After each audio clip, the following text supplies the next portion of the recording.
if you've been waking up with some foot pain, you're gonna wanna stick around for today's video. Welcome back to Muscle Monday, and today we're not gonna necessarily talk about a muscle, but it is a part of the body that will clinically present quite a bit. Today we're gonna talk about the plantar fascia. Plantar fascia is a thick band of connective tissue. We're talking specifically about what's called the aponeurosis. And there's a lot of fascia that's considered like your plantar fascia in your foot, but there's a really thick band called your aponeurosis, and it runs from your heel, right at the front of the heel, and then it's a thick band that runs down and then spreads out and attaches at the base of each of your 5 toes. Its primary function is to be something that helps with arch support. So it provides the rigidity that you need so that your foot can hold that arch up when you're weight bearing and not just collapse in on itself. Clinically, I see this come in obviously the most with plantar fasciitis, which basically means inflammation of the plantar fascia. As more research is coming out, they're really finding that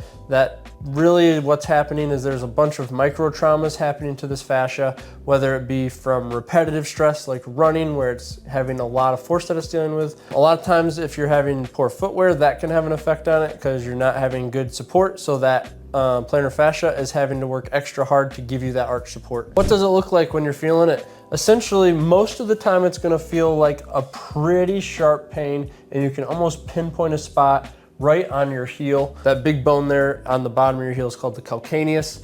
And right at the kind of bottom front end of that's where you're gonna feel a really, really bad pain, especially when you wake up in the morning, or if you work and you sit down at work a lot, you've sat for a long time, and then you go to get up, those first few steps are just gonna be excruciating. And then as you work into the day and into movement, it's gonna start to feel a little bit better and a little bit better. But usually that's kind of the hallmark sign, is those first few steps after you've been inactive for a while are just brutal. You can feel it kind of through the whole arch and into the foot, but the textbook case of it, you're gonna feel it kind of right. There's gonna be a spot in your heel that's just really horrible, usually kind of the front inside of the heel. Join us on Thursday. We'll talk about some treatments that we do in here, and then also what we can do, a couple things we can do at home to try to give us the best shot at helping it.